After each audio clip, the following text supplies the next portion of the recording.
Gita LLB ধারাবাহিকের আজকের পর্বে আমরা দেখতে পাবো যে কৃপান গীতাকে থ্রেট করছে আর গীতা বলছে মারবি নাকি আমাকে। কৃপান গীতার উপর হাত উঠালে গীতা কৃপানের হাত ধরে বসে আর তাকে উল্টো থাপ্পড় মারে আর বড়বাবুকে ডেকে বলে ওকে উঠিয়ে নিয়ে যান, সেখানে একটু কাজু বাদাম আর কিশমিশ খাওয়ানোর ব্যবস্থা করবেন।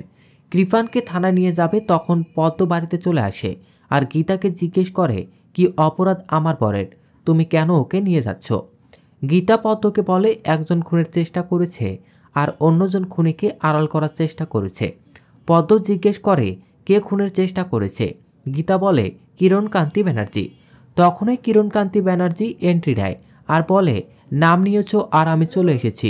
কিরণকান্তি বলে এই অফিসার আমার ছেলেকে নিয়ে গেলে একটা ফোন করব আর তোমার ট্রান্সফার নিশ্চিত। বড়বাবু ঘড়ির দিকে তাকিয়ে বলে এখন আমাকে ট্রান্সফার করতে পারবেন না, সময় লাগবে। পদ্ম গীতাকে রিকোয়েস্ট করে বলে কৃপানকে না নিয়ে যাওয়ার জন্য। গীতা পদ্মকে বলে ও যদি অপরাধী না হয় তাহলে আমি নিজে ওকে বাড়িতে দিয়ে যাব। তখন পদ্ম চিৎকার করে বলে ওঠে এই অ্যাডভোকেট গীতা এলএলবি, আমার বরের গায়ে যদি একটা আসর লাগে তাহলে এই পৃথিবী নামক গ্রহে কেউ যদি তোমার এগেইনস্টে যায় সেটাই পদ্ম ব্যানার্জি। গীতা পদ্মের কথা শুনে থমকে যায় আর পুরনো দিনের কথা মনে করতে থাকে।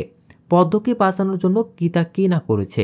গীতা পদ্মকে বলে একদিন তোকে বিচার পাইয়ে দেওয়ার জন্য আমি পুরো পৃথিবীর বিরুদ্ধে গিয়েছিলাম, আজকে তুই তার এই প্রতিদান দিলি।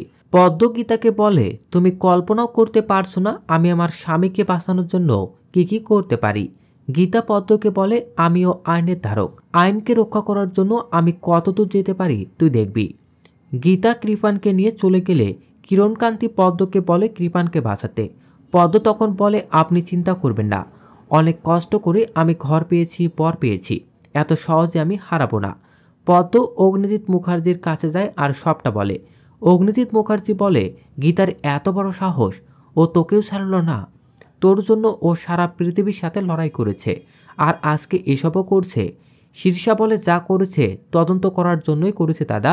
আর হেলেন বলে গীতা বৌদি নিশ্চয়ই কোনো ক্লু পেয়েছে। অগ্নিজিৎ মুখার্জি দুজনকেই চুপ করিয়ে দেয়। এদিকে বনি কাকিমা বলে গীতা সব ইচ্ছে করেই করছে, ও বুঝে গেছে ওর হাতে আর কিছু নেই, ও এ বাড়িতে আর ঢুকতে পারবে না, কাপিয়া এবারের বউ হয়ে আসবে, এজন্য ও এখন প্রতিশোধ নিচ্ছে। দাদা আপনি এর একটা বিহিত করুন।